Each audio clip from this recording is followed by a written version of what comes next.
Ya estoy grabando. Y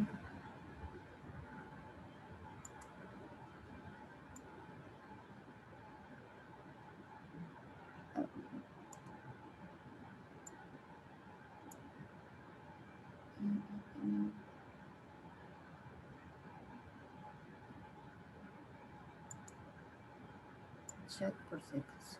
Ok. Bien. Este tema pertenece, hemos visto radio mínimo, curva circular, sus elementos. Espero que estén viendo el tema de cálculo de progresivas, es importante. El tema de replanteo de curvas circulares también, que ya está la sesión grabada. Y ahora lo que vamos a hacer es lo que falta de la semana 5. Yo ya les había dejado una grabación de lo que es curva circular compuesta y policéntrica. Voy a hacer ahora el tema de distancia de visibilidad de parada. Si por casualidad alguno de ustedes ya ha logrado ver alguno de los videos, si tienen algunas dudas, ya me pasan la voz, ¿sí? Entonces voy a hacer este de acá, distancia de visibilidad, ¿sí? Bien.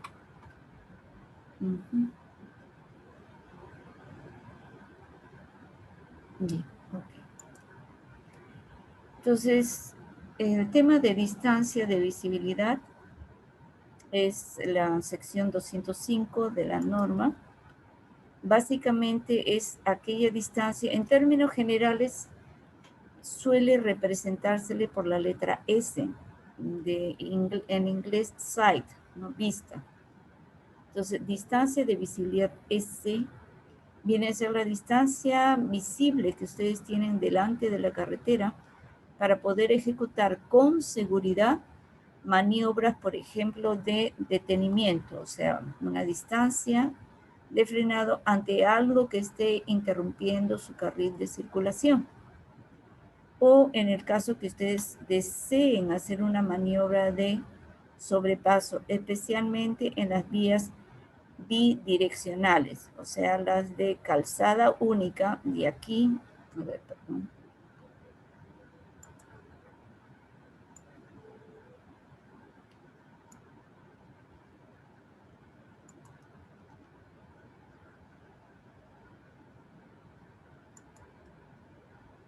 Entonces, calzada única vendría a ser todo esto. A estas suelen llamárseles vías tipo DC, porque tiene dos carriles, uno que sube y uno que baja, acá en sentido contrario. Entonces, la distancia de visibilidad de sobrepaso, maniobra de sobrepaso, corresponde para estas carreteras tipo DC, en el cual el conductor, para poder continuar con su marcha normal de velocidad, tiene que sobrepasar un vehículo que está marchando más lento que él. La norma contempla el caso particularmente de los vehículos que viajan 15 kilómetros por debajo de la velocidad directriz, no 10, no 5, no 20, sino que viajan por debajo, 15 kilómetros por debajo de la velocidad de diseño. Entonces el conductor comienza a marchar lento y inicia su maniobra de sobrepaso. Pero por supuesto tiene que ver si oportunamente no hay un vehículo que viene en sentido contrario. Y la norma dice que es exclusivo para este tipo de vías en las que hay que compartir, ¿no? La calzada con dos flujos direccionales y para poder sobrepasar hay que invadir el carril contrario. Bien. Hay también algunos consideran el doble sobrepaso, o sea que este conductor sobrepase dos vehículos que están delante de él, ¿no? Pero no está contemplado en la norma. Bien. En ambos casos, de alguna manera, tiene que ver mucho con el agarre del neumático que hace con la superficie rodadura para poder detener, en este caso, el vehículo y en este agarrarse a la superficie y no tener algún deslizamiento, ¿sí? Entonces, hacia adelante tenemos un coeficiente de fricción, ¿no? Un coeficiente de fricción en el sentido longitudinal. Este coeficiente es en el sentido longitudinal. Cuando este par o fuerza motriz excede, es demasiado fuerte esta velocidad, rompe con la fricción de la superficie con el neumático y patinaría el vehículo, ¿sí? Bien.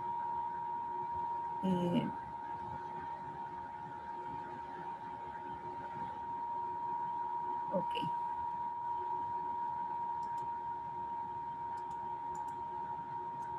Entonces, la distancia de visibilidad en términos generales, S, está basado en el análisis de circulación sobre una vía poco intensa, ¿sí?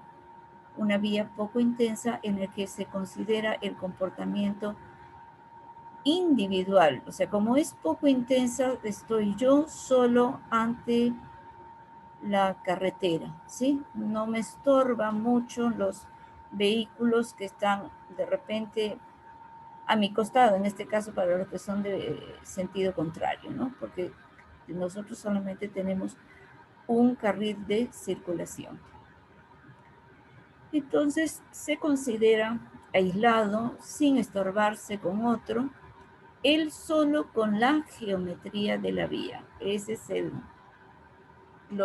la base con la cual ellos han desarrollado esta parte de del tema de distancia de visibilidad.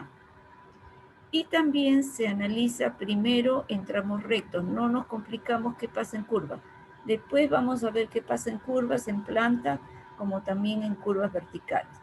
Pero la teoría nace de considerar el comportamiento individual del conductor, solito, nadie me interfiere, nadie me estorba, nadie me tensa para estar yo conduciendo mi vehículo. Tranquilo, yo solo con la geometría. Y se considera en este análisis tramo completamente recto. Ya después, estas distancias vamos a llevarlas a las curvas circulares en planta como en las curvas verticales, perfil longitudinal. Entonces vamos a ver lo que es el tema de distancia de parada ante algo que esté fijo en mi carril de circulación. La distancia de sobrepaso o adelantamiento, que es el mismo concepto, y esto está contemplado en la norma, no lo he tocado aún, pero está contemplado. Distancia de visibilidad cuando dos vías se cruzan. Entonces tiene que existir acá, digamos, una cierta curvatura que me dé desde esta posición, si es una vía que se va a cruzar, me dé desde esta posición cierta visibilidad para que el que viene en sentido contrario, ¿sí? Bien, eso es muy a grosso modo. No lo he tocado hasta ahora, pero está contemplado en la norma. El que no está contemplado en la norma es la distancia de doble sobrepaso. En muchas referencias bibliográficas se expone la distancia de visibilidad para una maniobra de dos vehículos consecutivos, pero la norma no lo considera dentro de sus exigencias. Bien.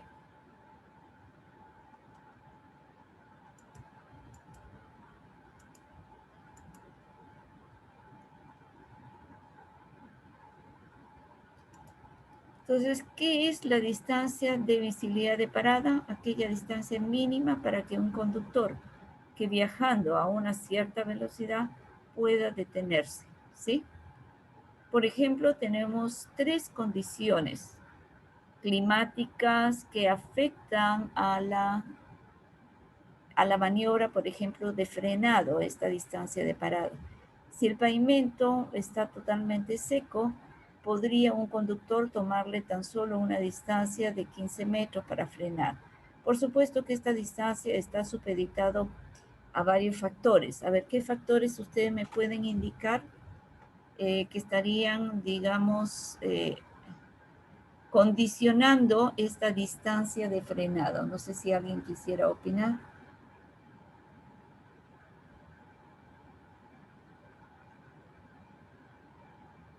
La lluvia, ingeniera. Sí, sí, la lluvia, pero digamos en condiciones de pavimento seco. Bajo estas condiciones, ¿qué otros factores, sin considerar la lluvia, que efectivamente tienes razón, o la nieve, estarían afectando una mayor o menor distancia? La rugosidad del pavimento. Perfecto, la rugosidad de la superficie rodadura. ¿Qué otro factor condicionaría esta distancia? Dependiendo del tipo de vehículo, ingeniera. También puede ser el tipo de vehículo, tiene un peso, también una inercia que manejar de alguna manera, la carga que éste lleva. Va a demorar más, ¿no? Frenar un vehículo cargado que un vehículo ligero. ¿Qué otro más? Pendiente, ingeniera. Sí, efectivamente la pendiente, una cosa es frenar en una rampa en ascenso y frenar en una rampa de bajada. Y efectivamente, como tú lo has mencionado, tenemos una tabla, sí, una tabla, pero que muestra la distancia de frenado para un conductor, puntualmente trabaja entre 6 pendientes, o 7 sería 0, un plano completamente horizontal, más 3%, más 6%, más 9%, y luego de bajada, menos 3%, menos 6% y menos 9%. Entonces tenemos 7 valores para diferentes circunstancias en la rampa, en la pendiente. Efectivamente, esa es una. ¿Qué otro factor también interviene de alguna manera?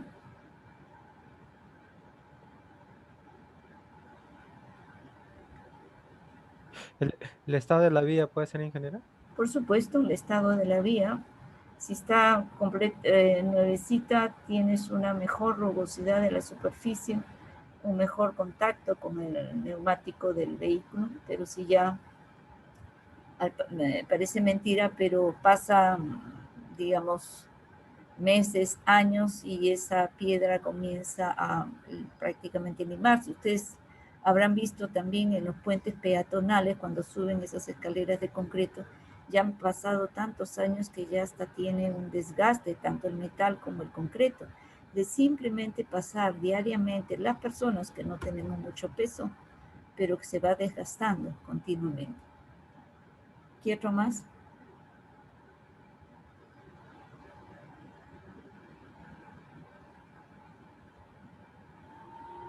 Han hablado de las, ¿cómo se llama? Del pavimento, pero también qué otro elemento es fundamental.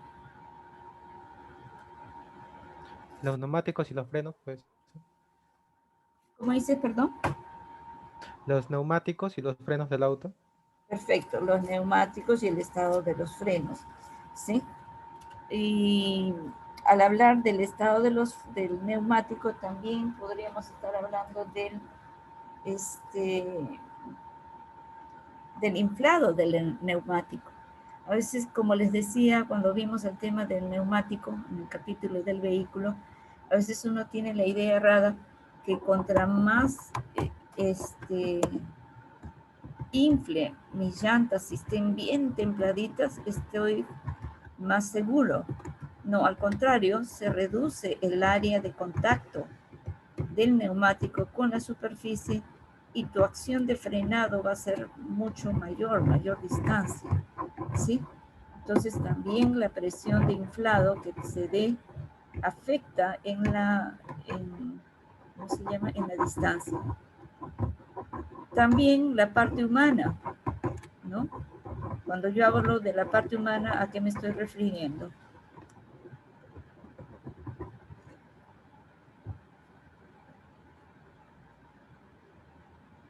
Por ejemplo, cuando me refiero a la parte humana, que también afecta... La reacción. Efectivamente, la reacción.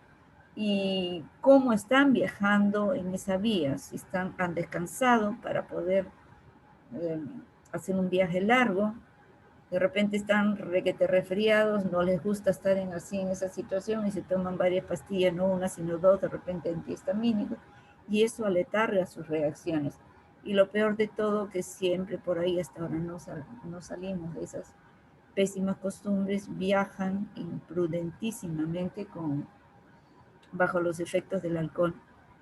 Porque ojalá uno se jugara con la vida de uno. El problema es que puedes tú perjudicar a otras personas y a los grupos familiares, ¿no? Porque a veces son familias que dependen pues exclusivamente de la persona que fallece. Entonces haces como mesa de billar. No afectas a uno, sino a muchas personas dentro de ese grupo familiar. Bien. Entonces, el tema que vamos a ver de distancia de parado es un poco, digamos, ideal en el sentido de que la superficie está en óptimas condiciones de fricción, que los neumáticos también son prácticamente como nuevos, ¿sí? Y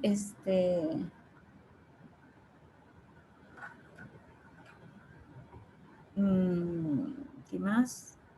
Tu presión de inflado también es la adecuada. El neumático está prácticamente nuevo, en óptimas condiciones, de tal manera que tiene un buen frenado. Entonces, bajo esas condiciones óptimas de superficie rodadura,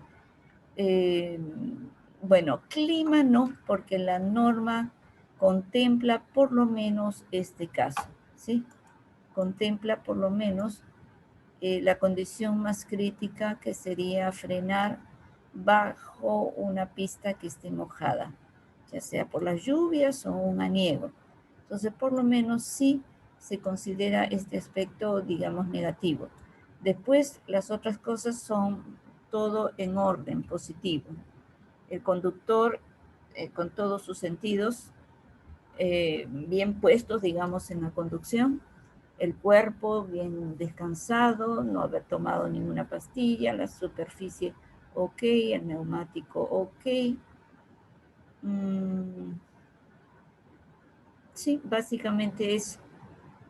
Entonces es la lluvia que nos afectaría, y entonces sí, felizmente la norma contempla las distancias que nos tocaría, digamos, recorrer para que el vehículo se detenga cuando nuestra pista está mojada, ¿sí?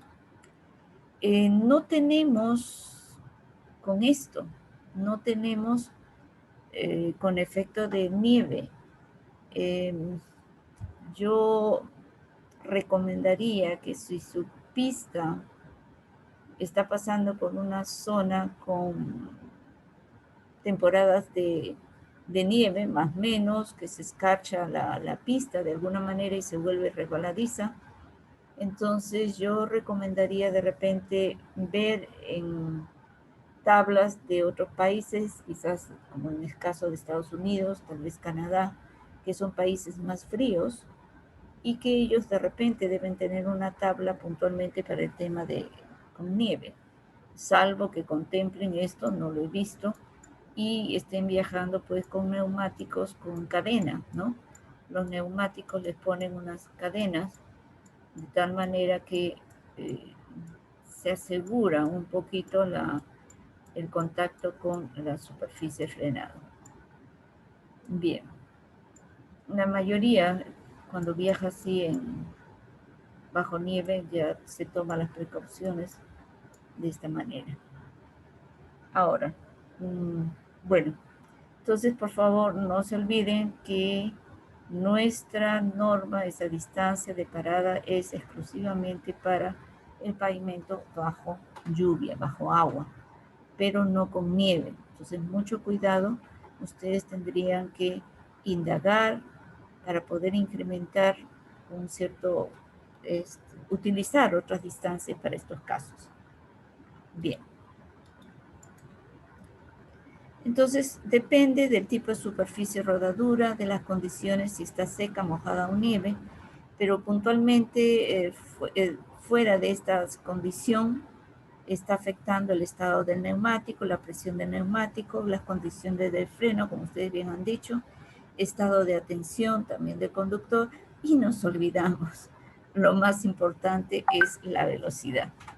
Yo siempre digo, yo estoy conduciendo, aplico los frenos y me persino porque dependiendo de la velocidad con la cual tú vayas, tu distancia de frenado va a variar. Entonces, en ese sentido, este es un punto importante, la velocidad.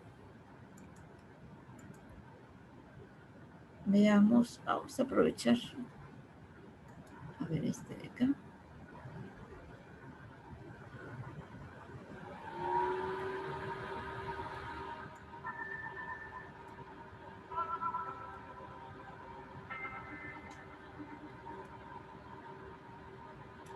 Diría yo que es que han agarrado tangente, pues si viajan a velocidad. Ya para cuando se están dando cuenta del problema, la acción de frenado ya les resulta corta. Además hay una ligera neblina que acorta la visibilidad, ¿no?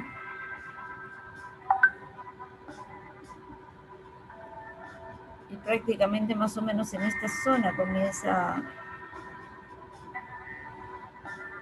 acumular. A ver.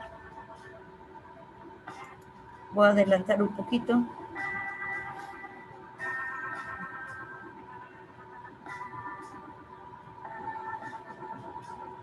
Pero miren ustedes la velocidad con que viajan con los camiones. Y estos también. Entonces ya, wow. Ese se ha tenido que abrir, si no le hacía pan con pescado al conductor.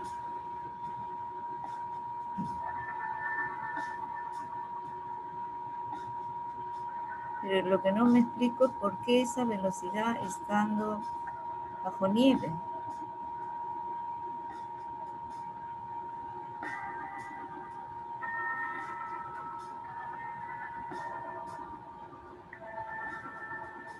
Vamos a adelantar un poquito, a ver.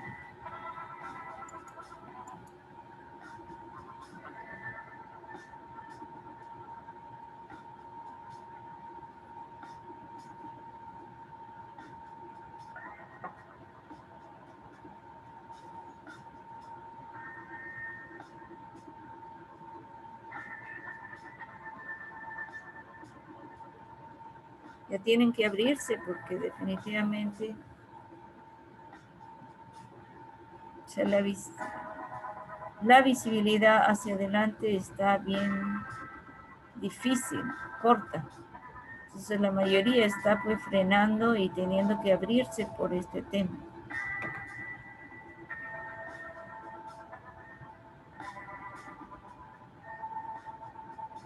Y a veces es peligroso realmente detenerse ahí nomás porque si viene uno por la parte posterior, vamos a adelantar un poco.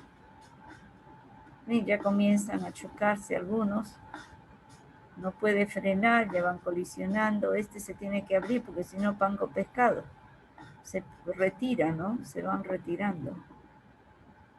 ¿Ves?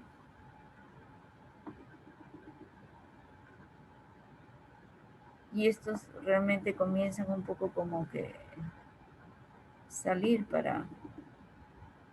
¡Wow!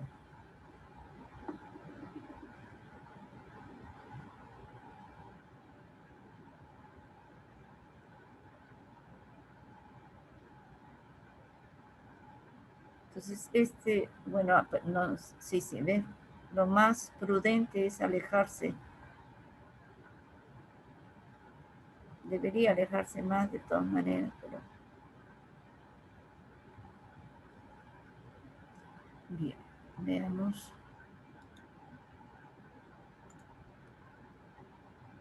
Entonces van llegando y se van apachurrando entre sí.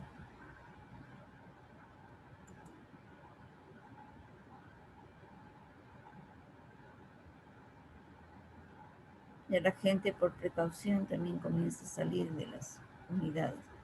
A ver, este de acá. No, es que este no. A ver, un ratito.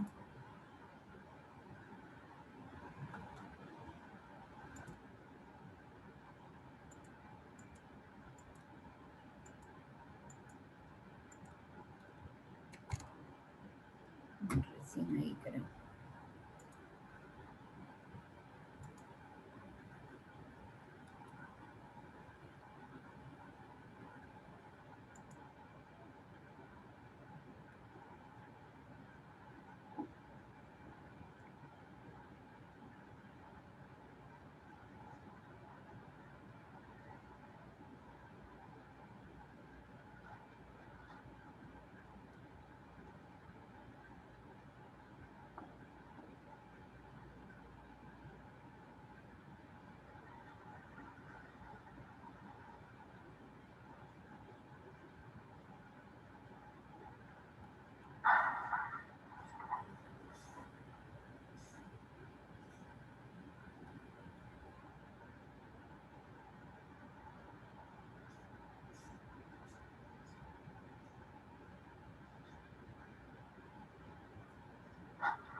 van sintiendo los impactos pues, de las unidades.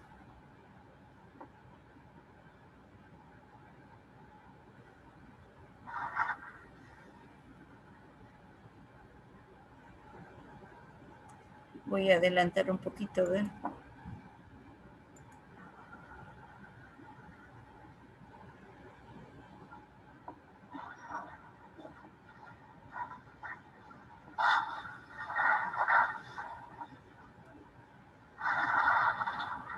Es uno tras otro el impacto.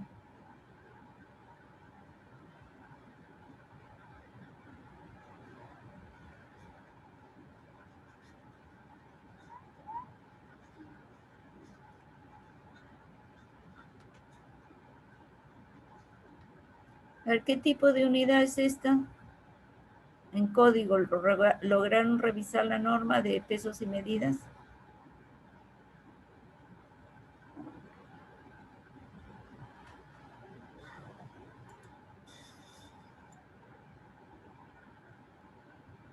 Los semi-trailers más o menos son algo así. Usualmente uno adelante y puede ser dos. Y acá viene el semi-trailer. Viene una patita que se baja y ya se queda estático, perdón, en equilibrio. Y acá viene lo que le denominan la quinta rueda, que es una rótula que permite acoplar esta caja de acá, que es el semi-trailer, ¿no? Y luego viene 1, 2, también puede venir 3, que en cuyo caso sería el tractocamión T, y tenemos 1, 2, 3 neumáticos, y la parte del semi-trailer tiene 1, 2, 3. Esa unidad que teníamos hace un momento sería un T3S3. Ese es un T4. Wow.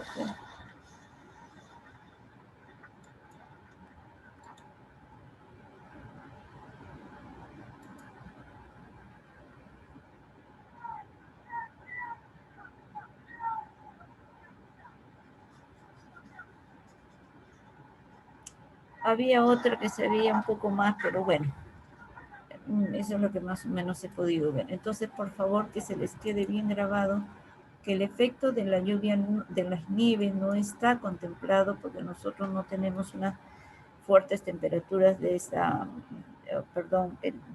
bajas temperaturas como suele ser en otros países. Pero de todas maneras, ciertamente hay zonas que nieva y ciertamente se forma una capa de hielo muy, muy fina, muy delgada, que de todas maneras afecta a la acción de frenado. Así que mucho cuidado, no me vayan a utilizar para esas zonas la tabla de distancia de frenado que tenemos en nuestra norma. Ese es para agua, nada más. Bien.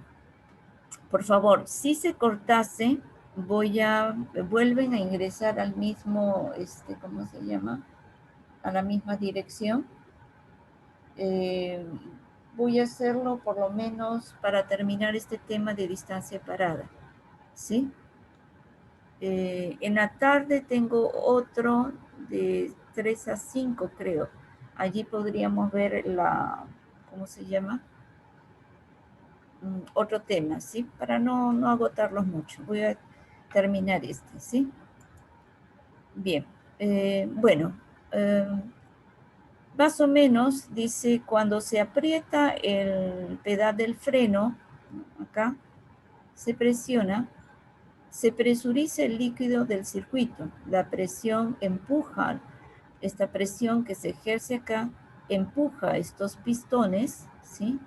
Estos pistones presionando, estas pastillas presionan sobre el disco, ¿sí?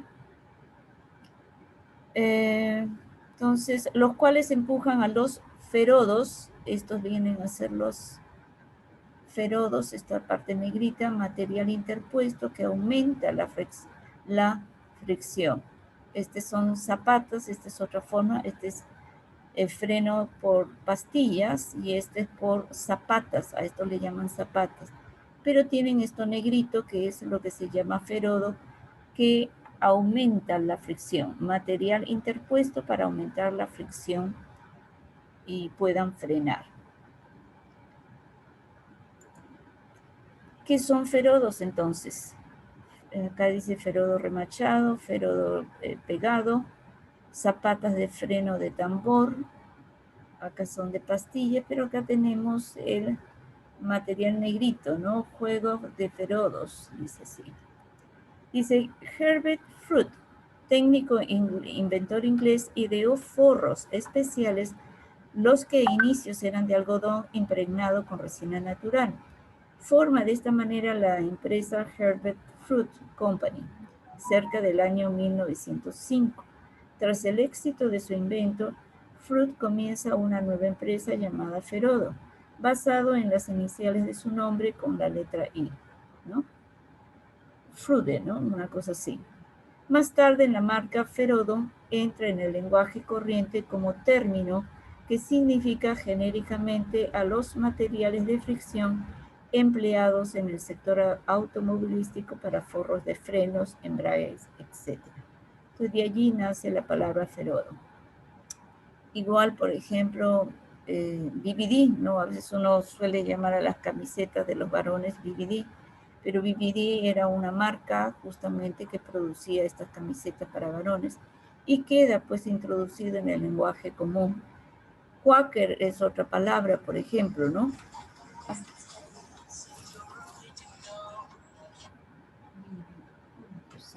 Sí, ¿no?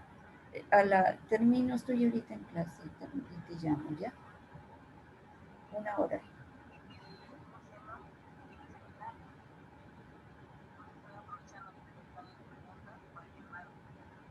Ya. Yo termino en 1 hora, más o menos cuando vienes a qué hora.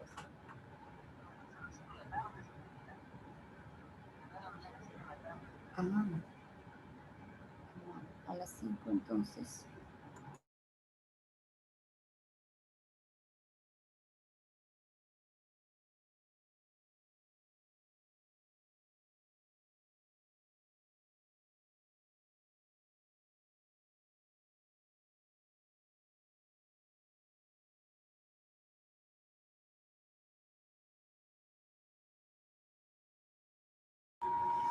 Bien, entonces, como les decía, la palabra Quaker también es una palabra que uno lo utiliza por nombrar a la avena, pero realmente avena es el nombre de este cereal, no Quaker, sino ya se hizo sinónimo con el nombre de la empresa, ¿no? Bien. Entonces acá tenemos un freno de disco, este es el disco y acá están las pastillas que presionan el disco y hacen que las revoluciones por minuto que se dan acá, recuerdan el árbol motor, transmite las revoluciones al eje posterior, al eje motriz, y entonces estas pastillas presionan sobre este disco y reducen la velocidad. En el caso de frenos de tambor, en su interior están las zapatas, que al accionar los frenos, las zapatas presionan el tambor. Bien. Bueno, acá también tenemos un medidor de cocada, profundímetro. Recuerden que es importante que sus neumáticos tengan una cocada adecuada. Dice, la profundidad mínima del dibujo marcada por ley es de 1.6 milímetros, pero es altamente